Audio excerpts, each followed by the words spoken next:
Hello everyone, myself Rohan Mane and I am a second year medical student at Ivano Frankis National Medical University और मैं आपका guide रहूँगा throughout the journey of the anatomy course and I'll be teaching the anatomy part in the We the Doctors. So इस video में हम general concept of bones के बारे में कवर करेंगे। तो जनरल कंसेप्ट ऑफ बोन्स में हम पहले बोन के कॉम्पोजिशन के बारे में बात करेंगे। बोन किस चीज़ों से बना हुआ है। फर्स्ट ऑफ ऑल बोन जो है कोई भी टिश्यू होने दो, उसका basic functional unit of life is the cell.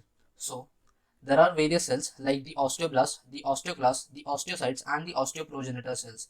In cells के बारे में हम डिटेल में बात करेंगे जब हम टाइप्स ऑफ सेल्स के बारे में बात करेंगे। सो सेल्स से एक टिश्यू फॉर्म होता है, टिश्यू से ऑर्गन एंड ऑर्गन से organ system. So in case of bones too, we have the bone that is the organ and it forms the part of the locomotor system that helps in the locomotion, that is movement में help करता है। The next important composition of the bones is the matrix. So it is composed of the matrix which has the inorganic constituents and the organic constituents. Then we have the membranes. So membranes में हमारे पास दो membranes है, that is the periosteum and the endosteum. एक important point, जब भी आप anatomy पढ़ते हो तो ट्राई कीजिए कि वर्ड्स को पार्ट बाय पार्ट डिवाइड करके पढ़ना। दैट इज हियर हम देख सकते हैं कि periosteum, it means that ostium stands for bone in Latin and peri means surrounding. So periosteum, so periosteum means the outer layer of the bone, whereas the endosteum refers to the inner layer of the bone. So the next component which we have is the bone marrow. The bone marrow plays an important role since it is involved in the production of the hematopoietic cells, that is help in the immunity. So अब हम bones के function के बारे में discuss करेंगे। So the main function of the bone is to support the body. जैसे आपने car देखी होगी, कार में जो उसका कार का चेसिस होता है, जो कार का ढांचा होता है, तो it forms the supporting unit. अगर वो नहीं रहा तो कार होगा ही नहीं। So similarly in our body we have the bones which forms the supporting system due to which it supports the other organ systems in our body. So it is the supporting component. Then we have the storage component. आपने जैसे 12th तक पढ़ा होगा कि bones में calcium, phosphate और magnesium इन ions का कॉन्सेंट्रेशन ज़्यादा होगा। Also we have the bicarbonate ions. Then we have the function of the hematopoiesis. Hematopoiesis यानी ब्लड सेल का प्रोडक्शन। तो अब hematopoiesis is done by the red bone marrow. We also have something known as the yellow bone marrow. So ये yellow bone marrow क्या होता है? Yellow bone marrow is the form in which the adipose tissue is stored. Adipose tissue, adipose means fat. So इस bone marrow में fat deposition होता है, whereas in case of the red bone marrow we have the production of the hematopoietic cells. And the most important function of the bones is the protection. एक simple सा example है, in our chest we have the heart and the lungs. So उसे cover करने के लिए हमारे पास एक चेस्ट वॉल है जो रिब्स और स्टर्नम और वर्टिब्रे से बना हुआ है। So the bones also have an important function in the protection of the organs and the organ system. अब हम टाइप्स ऑफ बोन्स के बारे में देखेंगे। सो broadly we can classify the bones into 5 main segments, which are the flat bones, the irregular bones, the long bones, the sesamoid bones and the short bones. So the flat bones, as the name suggests, are flat in nature, that is both sides are flat. So in it we have the sternum, the manubrium, some skull bones are the example of the flat bones. Then we have the long bones. Long bones simply refers that the length of the bone is more. So we have an example of femur, which is present in the region of the thigh. In the region of the leg, we have two more long bones, which are the tibia and the fibula. So here we have the fibula and here we have the tibia. And also जो bones आपके palm region में present होते हैं and the dorsum region में, these are known as the metacarpals. So these are also an example of the long bones. And we have the humerus, the radius, which is present on the side of the thumb, and the ulna, which is present on the side of the little finger, and various other examples. The next type of bone which we have is the sesamoid bone. The sesamoid bone is a bone which is present enclosed by the tendon. यानी अगर ये bone present है एक bone के ऊपर, so there must be a structural unit to support it. So it is enclosed by the tendons, which we will study while studying the lower limb. So ये पटेला bone जो है इसे tendon से enclose किया गया है. अब टेंडन क्या है? So tendon is nothing but the extension of muscles. अगर ये extension flat रहा तो उसे हम aponeurosis कहते हैं. This is the flat tendon. So जो भी muscles anterior compartment of leg में present है, it will give off its tendons and it will support the patella bone, that is the sesamoid bone. Sesamoid bone, sesamoid यानी P-shaped bone. It simply refers that it is a P-shaped or circular bone. The next type of bone which we have is the short bones. So in the short bones we have the bones which are present in our wrist. These bones are known as the carpal bones. And also in the region of foot we have the tarsal bones. These are the tarsals. जो भी bones hand में present है, we say it as the carpus or the carpals. So in the region of the wrist we have the carpals, in the region of the palm and the dorsum of the hand we have the metacarpals, and in the region of the fingers we have the phalanges. Similarly, in case of the foot we have the tarsals, then we have the metatarsals, and then we have the phalanges, which is present at the region of the fingers.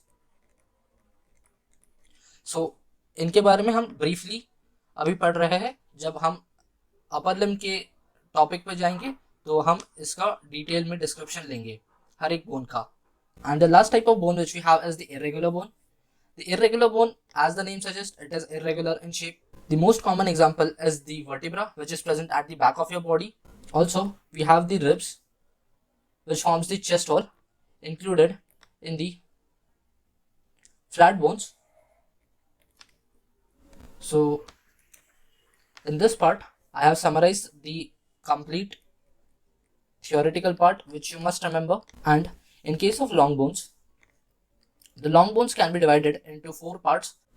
We have the epiphysis, which is present at the region of the extremity of the bones. So it is present at the proximal extremity and the distal extremity.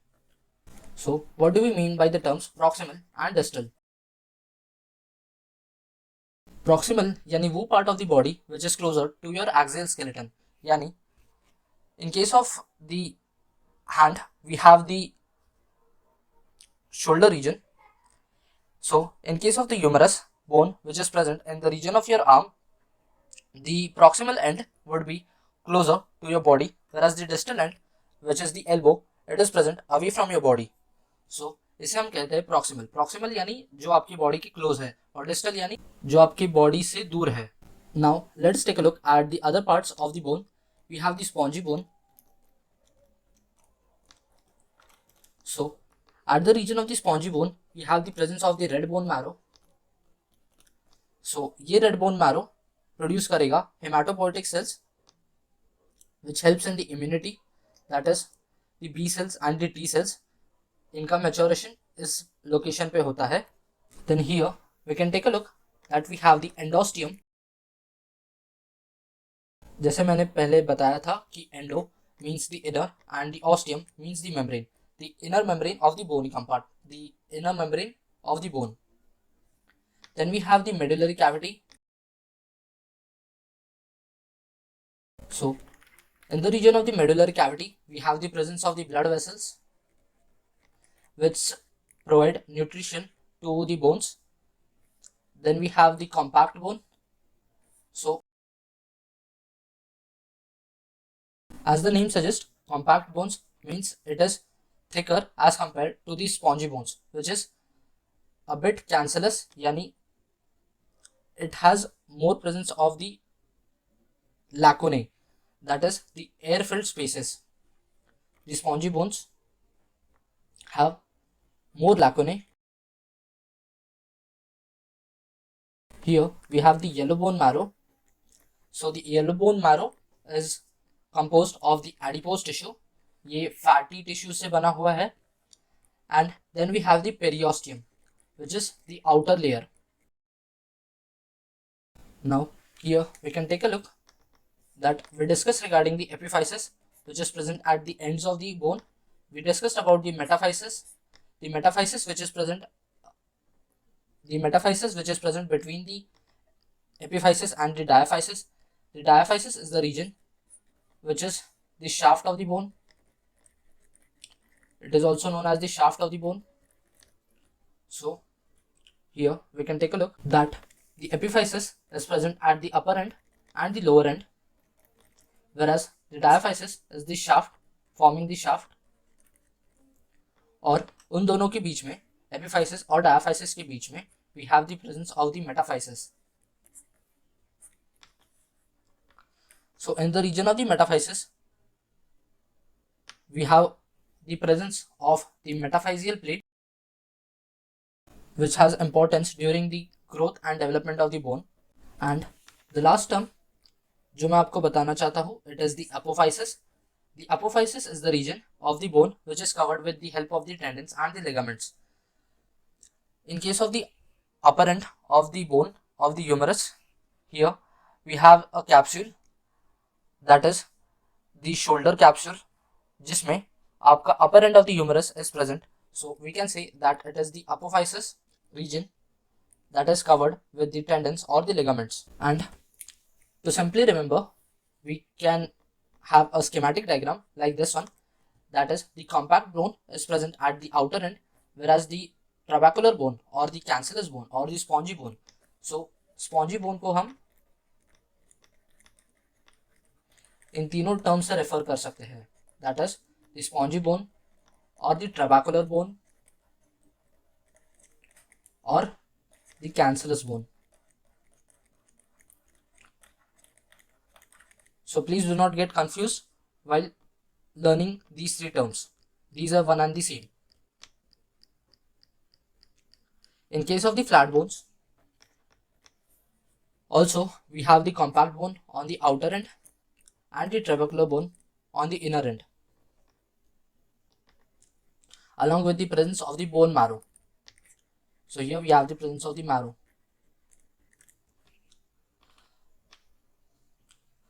Now हम discuss करेंगे types of cells जो bones form करते हैं. So we have the four important cells. These are the osteocytes, the osteoblast, the osteogenic cells, also known as the osteoprogenitor cells or the stem cells, and the osteoclast. The function of the osteoblast cell is to form the bone, whereas the function of the osteoclast bone is to crumple the bone, to destroy the bone. So we can remember it by a mnemonic that in case of blast we have B, similarly in case of building we have B, and in case of clast we have C, and in case of crumple यानी टूटना उसमें भी C letter पाया जाता है. So we have clast for crumpling, blast for building, and the other bone cells which we have is the osteocytes, which maintain the bone tissue. यानी जब भी bone decay होता है, then we have the process known as the bone remodeling, which we will discuss in brief very soon. and the osteogenic cells, that is the stem cells, which will form the osteoblast. Let us discuss about each of the cells in detail.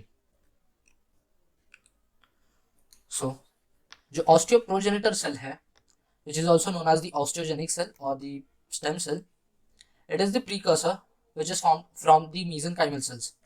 So अब ये mesenchymal cells क्या होता है, तो in our body we have stem cells. Stem cells are those cells which can differentiate into any cell of our body. So similarly, we have the presence of the mesenchymal stem cells which originate from the mesenchyme, as the name suggests, and it can form any cells like hepatocytes, which are the cells of the liver, the adipocytes, the cells of fat tissue, or osteoprogenitor cells,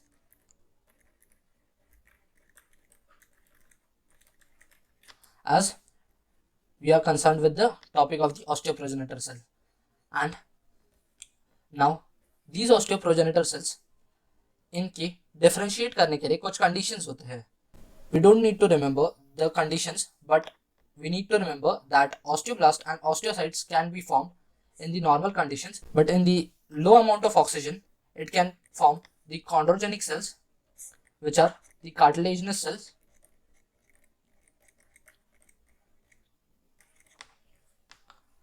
and these cells are located in the region of the periosteum, that is the outer membrane, and the endosteum in the inner membrane.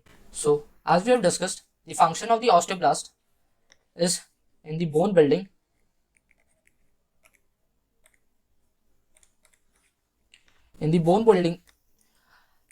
So as we have discussed, the osteoblast has the function of bone building cells which are formed from the osteoprogenitor cells. Now these are under the influence of the transforming growth factor beta. So इस factor के बारे में आपको बस अभी इतना ही जानना है कि it helps in wound healing and in the formation of the collagen. Now it has the receptors of the parathormone. अब इनके पास PTH receptors होते हैं. ये PTH receptors work under the influence of the parathormone which is secreted by the parathyroid gland, और ये parathormone calcium level increase करता है इन दी serum, that is blood में कैल्शियम्स के लेवल को इंक्रीज करना, ये फंक्शन होता है पैराथॉर्मोन का. नाउ हम इसका डिटेल में मैकेनिज्म तब पढ़ेंगे जब हम बोन रिमॉडलिंग के बारे में पढ़ेंगे, जहाँ पर रैंकेल, ओपीजी, ये सारे फैक्टर्स आ जाते हैं. Now the next important point regarding the osteoblast is that it controls the osteoid mineralization. Osteoid mineralization यानी osteoid in itself is a demineralized part of the organic component, that is हमारे पास bone matrix में दो component है, that is the organic component and the inorganic component. So उसमें से जो demineralized part है, that is comprising of the hydroxy apatite,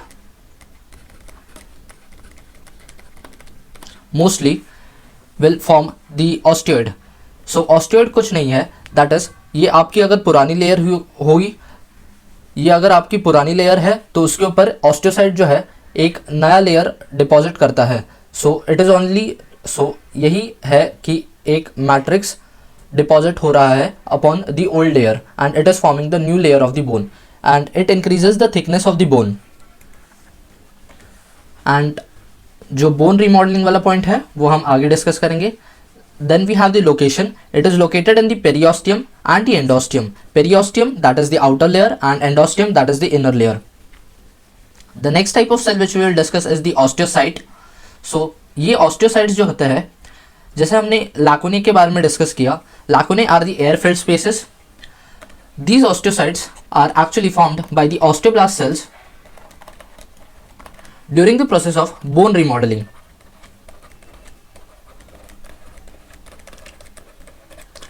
अब these cells are found in the lacunae which are the air filled cavities as we discussed.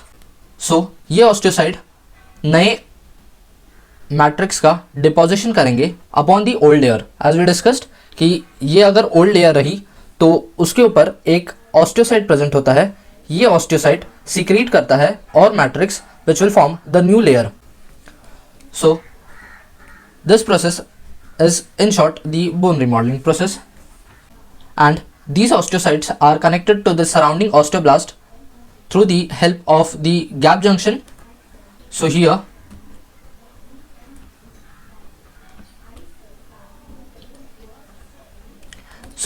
we can take a look that we have an osteocyte and an osteoblast, और इन दोनों के बीच में एक gap junction बनता है which is formed by the connexin monomer. सो ये connection monomer दोनों cell, suppose कीजिए ये एक ऑस्टियोसाइट है और ये एक ऑस्टियोब्लास्ट है. सो इन दोनों के बीच में कनेक्शन होता है, इन दोनों के बीच में एक कनेक्शन होता है that is by the gap junction. And the last type of cell which we will discuss is the osteoclast cells. So osteoclast as we discussed these are the cells which destroy or degrade the cell. So the term which we use was crumple for clast. So osteoclast जो होते हैं these are nothing but a fusion of the monocyte and the macrophage which works under the influence of the rank receptors which we will discuss in the bone remodeling. And they have the calcitonin receptors. ये calcitonin receptors काम करते हैं under the influence of the calcitonin hormone, और calcitonin hormone increases the level of calcium in bones. And these cells are useful in the bone resorption or also known as the osteolysis. Lysis यानी break करना. So osteo, bone breaking, and these cells are also located within the lacunae, that is the air filled spaces. अब हम matrix की तरफ बढ़ेंगे, but उससे पहले एक डायग्राम है. सो अब हम जितने भी सेल्स पड़े हैं उसे लेयर वाइज देखेंगे बोन में कहाँ पर प्रेजेंट है. So here we have a transverse section of the bone. Here we can take a look at the lamellae. ये laminae are nothing but concentric layers of the matrix which are deposited with the help of the osteocytes. ये एक osteocyte है, ये एक old layer है और ये उसने new layer बनाई है. So these osteocytes are formed by the osteoblast cells, और ये osteoblast cells are in turn formed by the osteogenic cells or also known as the osteoprogenitor cells.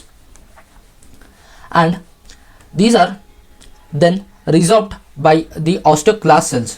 Osteoclast cells crumple, dissolving. And here we can take a look at the epiphysis part of the long bone.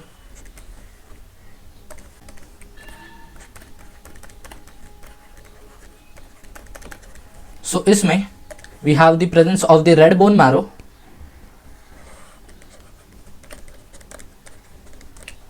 which will form the hematopoietic cells, that is the T cells and the B cells, which are a part of the lymphoid lineage.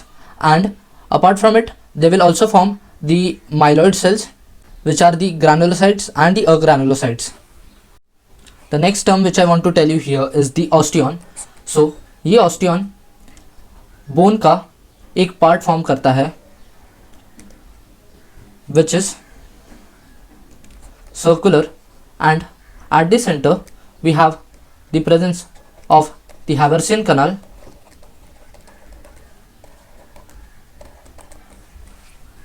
and here we have the osteon, and these concentric rings are known as the lamellae. And the bony matrix that the lamellae is formed of is by the two components which are the organic and the inorganic component. So now let us take a look at the types of the bony matrix, that is the organic and the inorganic components. So in the bony matrix we have the two major components which are the organic and the inorganic. So जो organic वाला part है, it is made up of the collagen mostly, and to be specific it is the type 1 collagen, and the mineralized part which is the chondroitin sulfate and the keratin sulfate, these are the minerals, and the demineralized part which is also called as the osteoid layer, the hydroxyapatite along with the integrin. So the osteoblast and the osteoclast cells are attached to these hydroxyapatite and the integrin matrix. The next part which we have is the inorganic matrix. The inorganic matrix is also composed of the hydroxyapatite, which is the hydroxyl part, and the calcium phosphate, and these are forming the collagen fibrils. The next part is the ions. In the ions we have the general ions as discussed previously, the calcium phosphate, magnesium bicarbonate, potassium fluoride, and various other ions. Now let us take a look at the bony membranes. As we have discussed, the periosteum, the outer layer, forms the outer layer. It is present in all part of the long bone except the articular cartilage. So here this part of the bone is known as the articular cartilage,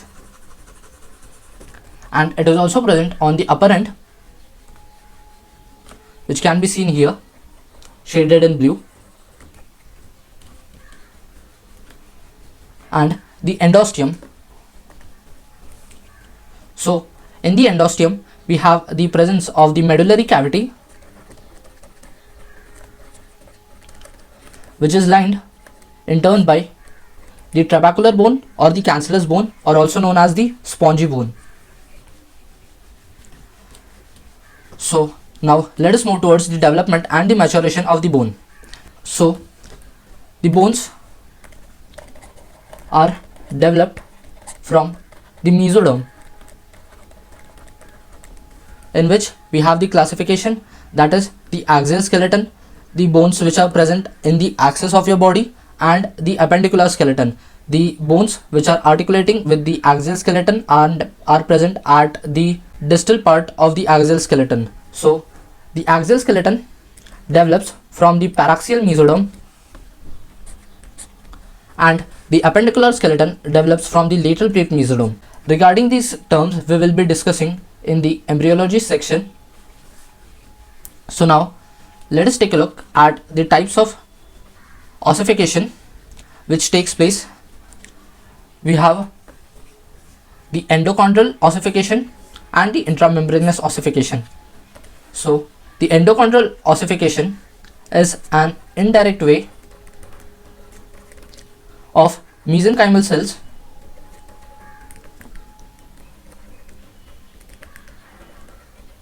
developing into the bone, whereas the intramembranous is a direct process in which the mesenchymal cells forms the bone. So let us take a look at the endochondral ossification. The endochondral ossification can be seen in the places where we have the presence of the cartilage. So we have the ethmoid bone, the nasal concha, the sphenoid base, the petrous part of the temporal bone, and the occipital basalis. The temporal bone which is present at the lateral part of your skull, ये side में present होता है, उसे कहते हैं हम temporal bone, and the malleus incus and steps, ये जो कान के बोन्स है.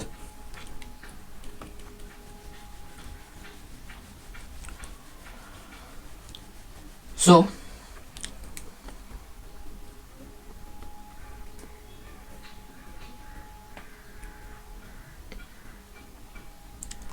It can be generally summarized as the bones of the head except clavicle. Here, first we will take a look at a process known as the bone collar formation. Bone collar formation में we have the cartilaginous cell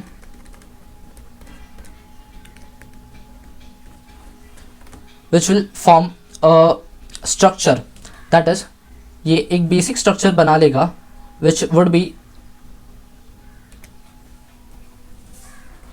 of the shape of the bone. Then इसमें जो ossification होगा it would be from the diaphysis part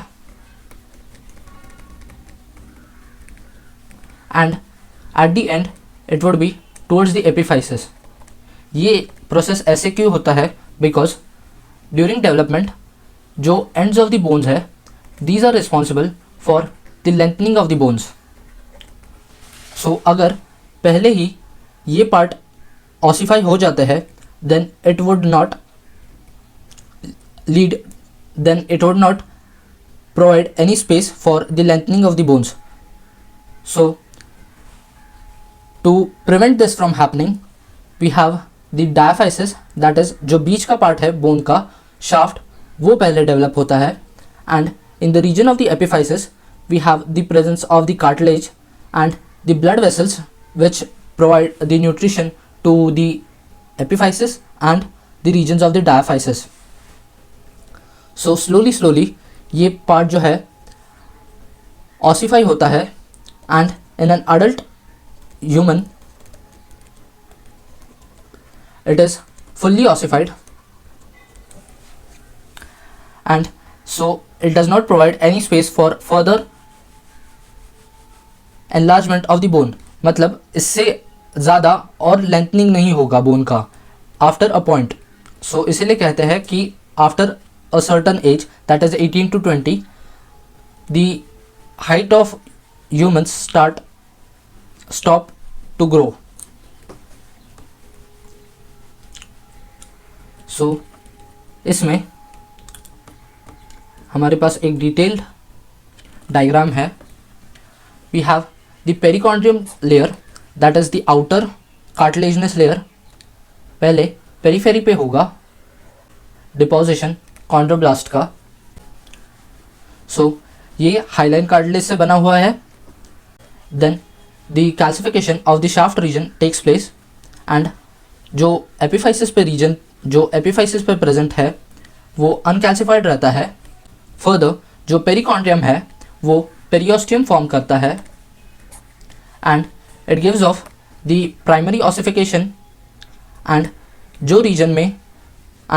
जो shaft region में calcification हुआ है it would give rise to the primary ossification centre and the spongy bone towards the end. इसी primary ossification centre से आपकी न्यूट्रिएंट आर्टरी एंटर करती है. So ये न्यूट्रिएंट आर्टरी ही is considered as one of the key artery in providing nutrition to the bones during the phase of development.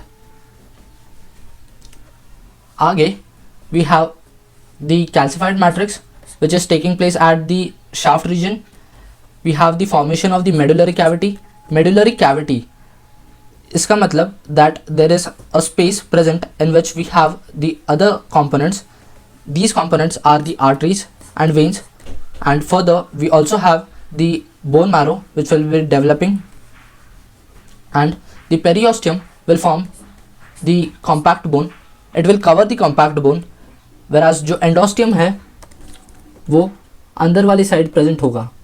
ये region वाला endosteum form करेगा whereas ये रीजन पेरियोस्टियम फॉर्म करता है. So then we have the formation of the secondary ossification centre. ये जो secondary ossification centre है ये एपिफाइसिस रीजन में फॉर्म होता है. Still you can see that the process of calcification is not yet completed. पूरा नहीं हुआ है अभी एपिफाइसिस में. And then at the end we have the formation of the articular cartilage, which will cover after the complete calcification of the epiphyseal region and lead to the formation of the spongy bone. And here we have the epiphyseal plate, which is a marker of the growth and development of the bone.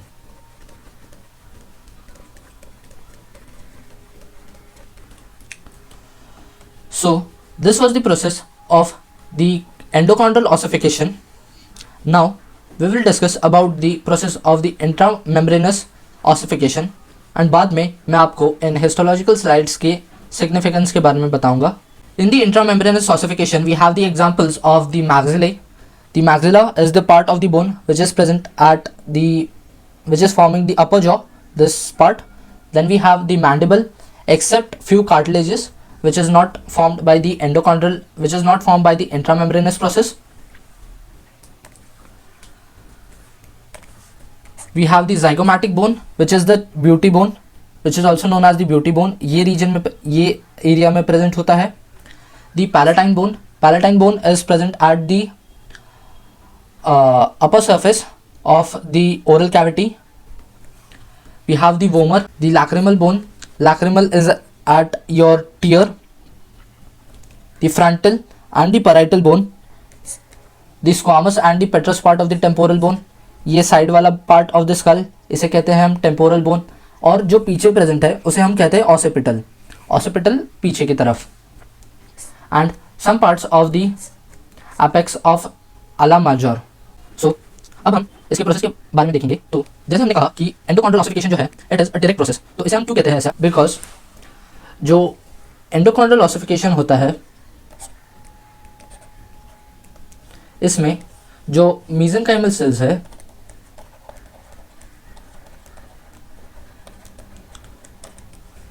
ये osteoblast को produce करते हैं, और ये osteoblast sales एक circle में form हो जाते हैं, एक एग्रीगेट फॉर्म करते हैं ग्रुप में, और इसे हम कहते हैं द ऑसिफिकेशन सेंटर.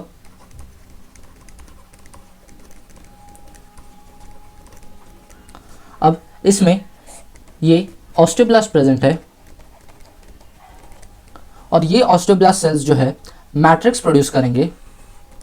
सिंस हमने पढ़ा था कि ब्लास्ट का फंक्शन होता है building, so it will give rise to the matrix, new matrix. और जैसे ही ये प्रोसेस होता है, और after this process the osteoblast cells will arrange in a circular manner and would enclose the osteocyte cells. अब इसे हम डायग्राम में देख सकते हैं. That is we have the mesenchymal cells firstly secreting the osteoblast cells, producing the osteoblast cells. ये osteoblast cells migrate होंगे और सेंटर में एक एग्रीगेट फॉर्म करेंगे.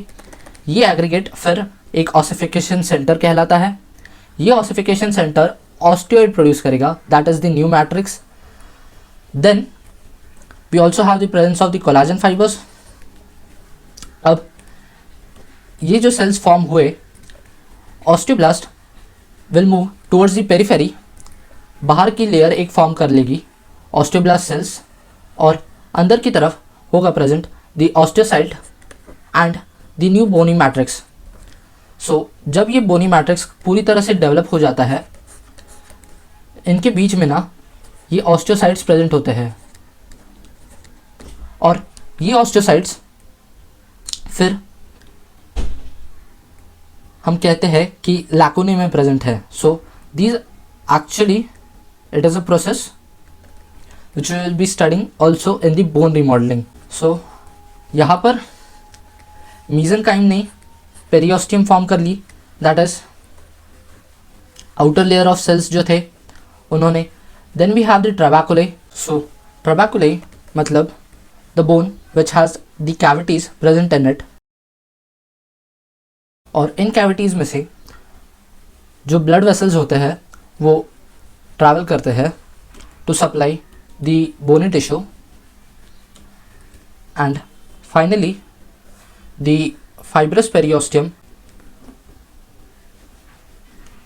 and so finally जो compact bone होता है वो outer side पे form होता है, that is it does not has the presence of the cavities, whereas अंदर की side spongy bone present होता है which has the presence of the cavities, so it is also known as the trabeculated bone. और इसकी वजह से इसमें due to the presence of the space it has the presence of the red bone marrow which we have seen in the region of the epiphysis of the long bone. So now let us take a look at the stages of the bone maturity. In the maturation of the bone we have two types of bone, that is the woven bone and the lamellar bone. The woven bone is a type of the fibrous bone which is present at the stage of the fetal development and it occurs during the bone healing process, and it is weaker compared to the lamellar bone. Lamellar bone वो bone होता है जो adult stage में present होता है, and the woven bone is only further modified as the lamellar bone. Since the fibrous bone is weaker than the lamellar bone, it also has more flexibility compared to that of the lamellar bone. In the lamellar bone we have the two types, that is the trabecular bone and the compact bone, which is the cortical bone. So अब हम bone remodelling के बारे में पढ़ेंगे. Bone remodelling एक ऐसा process है which is continuous और ये थ्रू आउट द लाइफ होता रहता है. इट इज़ अ कंटिन्यूस और ये एक साइक्लिक प्रोसेस है जिसमें ऑस्टियोब्लास्ट और ऑस्टियोक्लास्ट एक इम्पॉर्टेंट रोल प्ले करते हैं. अगर बोन रीमॉडलिंग को सिंपली डिफाइन करें तो उसका मतलब है it is the interconversion of the breakdown of the bone and the renewal of the bone, यानी बोन का टूटना और उसका वापस से बनना, यही प्रोसेस को हम बोन रीमॉडलिंग कहते हैं. So we also have the definition that the old और the brittle bone which is degrading it is replaced by the new tissue. So before discussing the process of the bone remodelling मुझे आपको 4 factors के बारे में बताना है जो bone remodelling में एक एसेंशियल रोल प्ले करते हैं. These are the RANK L, the OPG and the MCSF. That is the RANK stands for the receptor activator of nuclear kappa beta. अब ये जो मॉलिक्यूल है ये ऑस्टियोक्लास्ट सेल्स पे प्रेजेंट होता है और जैसे ही ये रिसेप्टर को हम स्टिमुलेट करते हैं तो ये बोन रिजॉर्प्शन की तरफ बढ़ता है. So stimulation of RANK leads to the resorption process, यानी बोन का डिग्रेड होना. अब ये जो रिसेप्टर है it works under the influence of the ligand known as the RANK L which is the receptor activator of nuclear kappa beta ligand. और ये जो लाइगेंड प्रेजेंट होता है it is secreted by the osteoblast cells.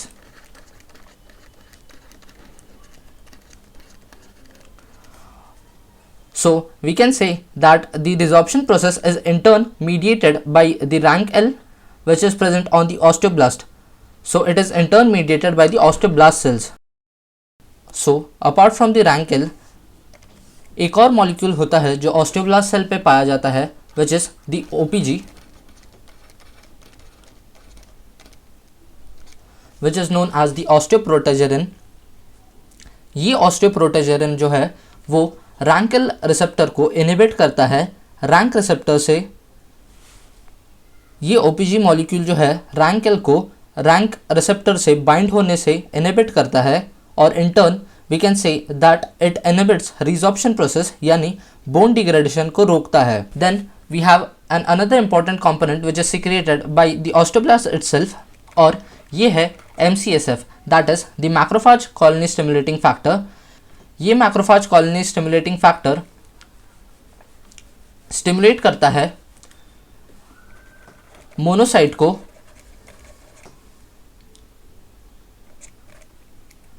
In the presence of the रैंकल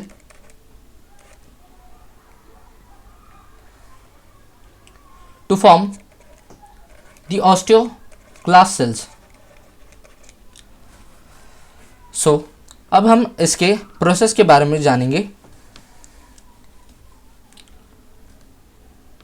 So मैंने already सारे diagrams बना रखे हैं regarding the process. So here ये रेड कलर का cell which we have is the osteoblast cells. Here we have the monocytes. ये जो osteoblast cells होते हैं ये एक minute pores क्रिएट करते हैं या माइक्रो क्रैक्स क्रिएट करते हैं within the bony tissue. So these are the bony tissues, या हम कह सकते हैं बोनी surface.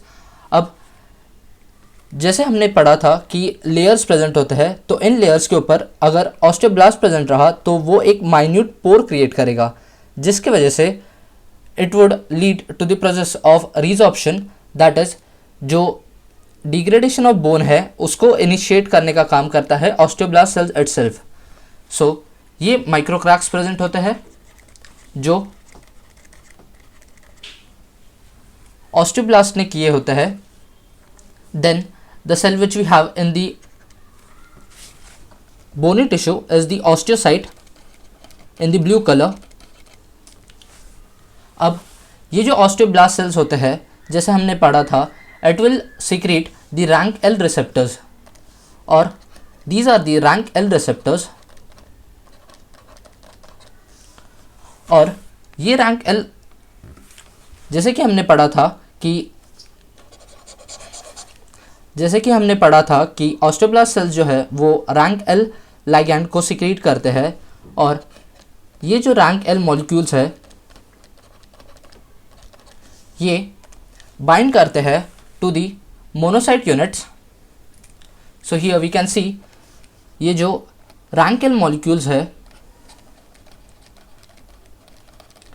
These are binding with the RANK receptors on the monocyte cells, और ये फर्दर स्टिमुलेट करेगा along with the MCSF to produce the osteoclast cells which is a multinucleated cell.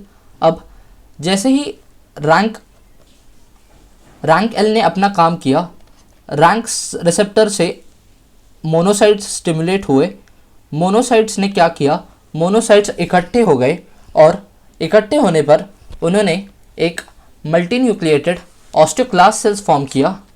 अब ये ऑस्टियोक्लास्ट सेल्स जो है वो जो माइक्रो क्रैक्स प्रेजेंट है उनमें और पोर्स क्रिएट करेंगे और डिग्रेडेशन करेंगे, या बोल सकते हैं कि एक्सकवेशन करेंगे, खोद देंगे उस जो भी बोनी टिश्यू है. And further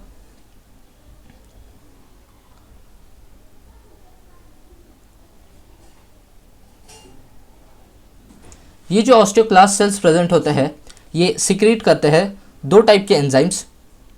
these are the collagenase enzyme and the other one which we have is the HCl. So जो कोलाजेनस एंजाइम होता है वो बोनी मैट्रिक्स को डिग्रेड करता है. जैसे हमने पढ़ा था कि organic component of the bony matrix is made out of collagen. So collagenase ये एक एंजाइम है जो डिग्रेड करेगा कोलाजन को. So it will produce some spaces and these spaces are known as the Hauschup's lacunae, and these spaces are known as Hauschup's lacunae.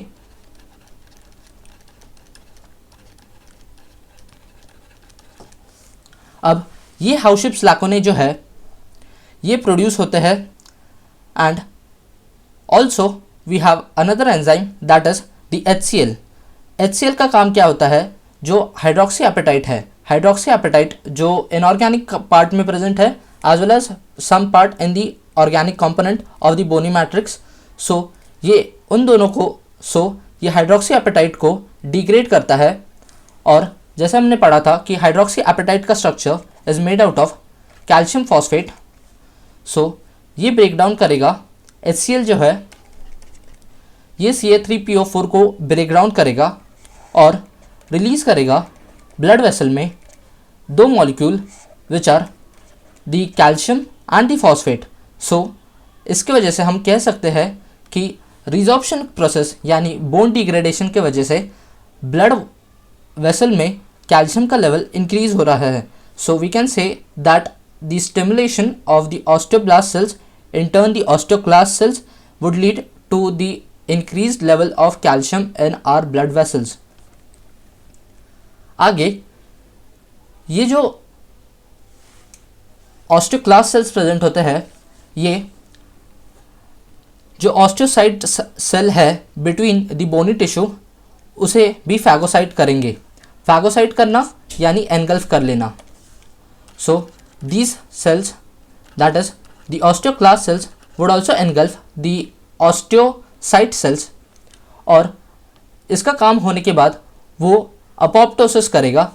Apoptosis ये एक pathology का term है. अपोप्टोसिस आप पैथोलॉजी में पढ़ोगे. It is nothing but it is the program cell death, यानी cell का death होना ये एक प्रोग्राम्ड प्रोसेस है.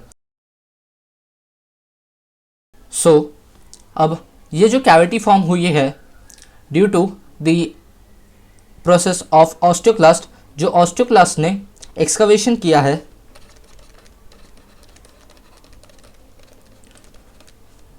या कह सकते हैं कि बोन में एक खड्डा खोद दिया है. सो इसे हम कहते हैं लैकुने. अब ये लैकुने में ही जो ऑस्टियोब्लास्ट सेल्स होते हैं इट विल यही लैकुने में ऑस्टियोब्लास्ट सेल्स जो है वो एंटर करेंगे और डिपॉजिट करेंगे कोलाजन और calcium phosphate, that is nothing but the hydroxy apatite. Sorry, it is here hydroxy apatite.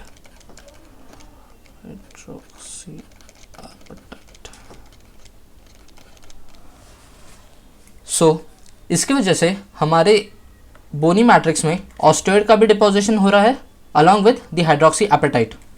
So now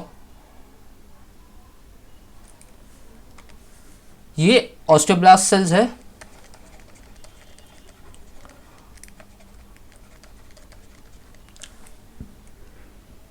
जो लैकुने में एंटर करते हैं और will lead to the deposition of the collagen as well as the hydroxy apatite.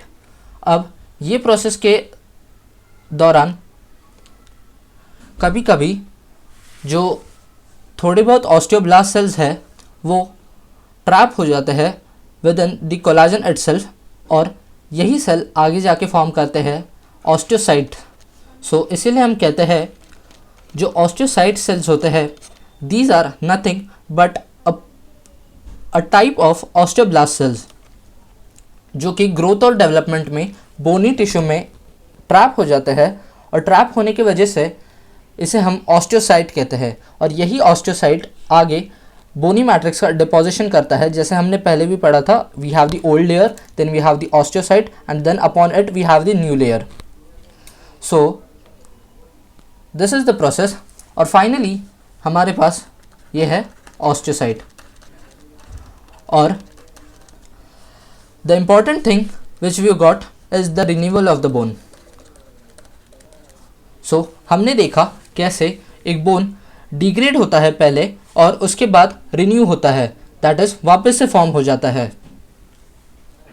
सो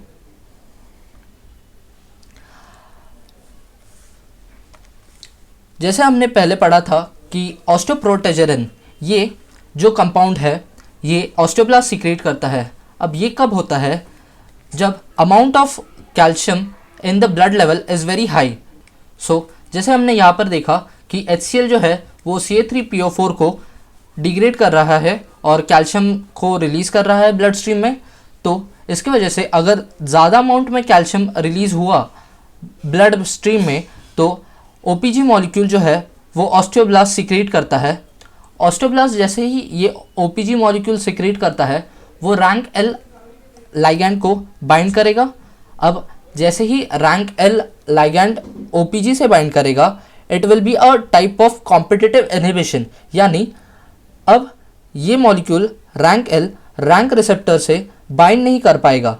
सो अगर rank receptor को stimulate नहीं किया गया तो we can say that the bone resorption has been stopped.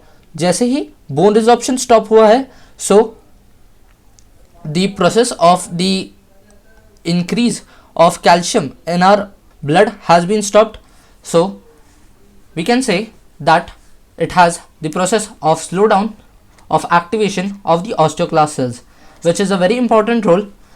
अगर वरना फिर हाइपर कैल्सियमिक कंडीशंस भी हो सकते हैं. हाइपर कैल्सियमिक यानी हाइपर यानी ज़्यादा, कैल्सियमिक यानी कैल्शियम, एंड एमिक ईमिया.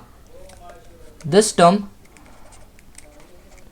ईमिया और simply refers that the concentration of the substance in blood.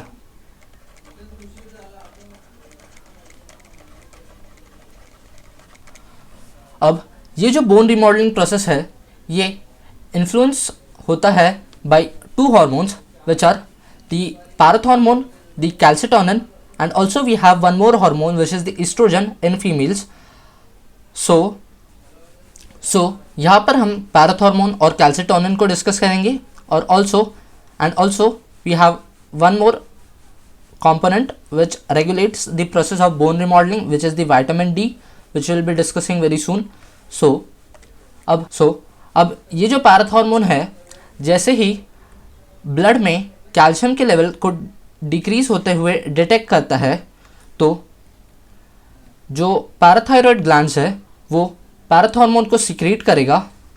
अब जैसे ही पैराथॉर्मोन सिक्रीट होगा, हमने पढ़ा था कि ऑस्टियोब्लास्ट सेल्स के ऊपर पैराथॉर्मोन रिसेप्टर्स प्रेजेंट होते हैं.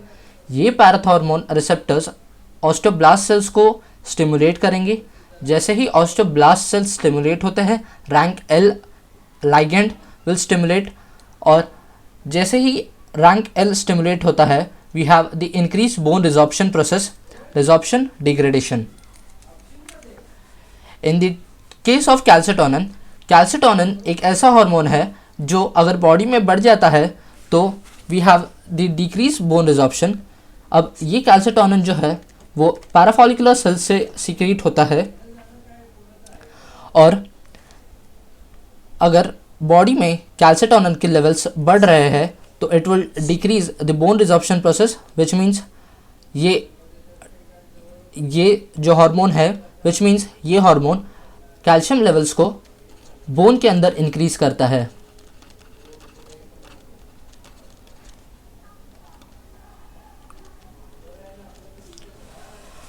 और एक important law regarding the bone remodelling process which is the Wolff's law. So जो वुल्स लॉ है, it simply states that the bone that bear a lot of weight remodel at a higher rate. यानी simple सी चीज़ है, अगर micropores ज़्यादा है तो फिर ऑस्टियोक्लास्ट सेल्स एक्टिवेट होने के चांसेस ज़्यादा है, और सिंपली बोन रिमॉडलिंग प्रोसेस यानी हीलिंग प्रोसेस या मिनरलाइजेशन प्रोसेस ज़्यादा होगा. So we can classify the bone remodeling process into three major subcategories, which is पहले बोन डिग्रेड होगा, फिर फॉर्म होगा, और फिर मिनरलाइजेशन होगा. So these are the main three components of the bone remodeling process. Now let us take a look at the clinical significance. So अब clinical significance में हमारे पास 4 डिजीज़ है, that is the osteoporosis. So osteoporosis को हम कह सकते हैं it is nothing but pores in bone in simple layman language. अब इसका मतलब क्या होता है? अब जैसे जैसे एज इंक्रीज़ होती है तो बोन्स में कैल्शियम लेवल डिक्रीज़ होता है. So due to this decrease level of calcium we have the pores. जैसे हम कह सकते हैं कि बोन जो है वो खोखला हो जाता है as we age. So it is referred as the osteoporosis. And osteoporosis के चांसेस फीमेल्स में ज़्यादा होते हैं because after the post-menopausal phase, levels of hormones in a female are altering at different levels. So इसके लिए osteoporosis is at so females are at high risk of osteoporosis after the age of 30 or 40. Then we have the case of the osteomalacia. Osteomalacia यानी softening of the bones. अब इसमें भी we have the terms malacia which simply refers the softening. अब अगर आपको anatomy starting से अच्छे से पढ़ना है तो it would be better to understand the terms. हर एक टर्म का मतलब समझिए कि मतलब क्या होता है. जैसे ईमिया हो गया, ईमिया का मतलब होता है ब्लड में. मलेशिया हो गया, सॉफ्टनिंग हो गया. एक्सीजन हो गया, एक्सीजन यानी रिमूवल हो गया, तो सर्जिकल रिमूवल हो गया. सो इसीलिए टर्म्स को याद रखना is becomes very handy over a period of long time. Then we have the famous example which is the rickets. Then we have the Paget's disease. Paget's disease में क्या होता है, जैसे हमने पढ़ा दो टाइप के बोन होते हैं, that is the lamellar bone और द वोवन बोन. तो एक अडल्ट में लैमेलर बोन पाया जाता है, लेकिन in case of the Paget disease the lamellar bone converts into the woven bone. और जो लास्ट टर्म है हमारे पास regarding the clinical significance, it is the fractures. अब ये फ्रैक्चर्स जो है it could be of variety of types, but mostly इसका एक कॉमन एटियोलॉजी यानी cause is because of the mechanical stress. So thank you for watching the video. If you like the video please like, share and subscribe.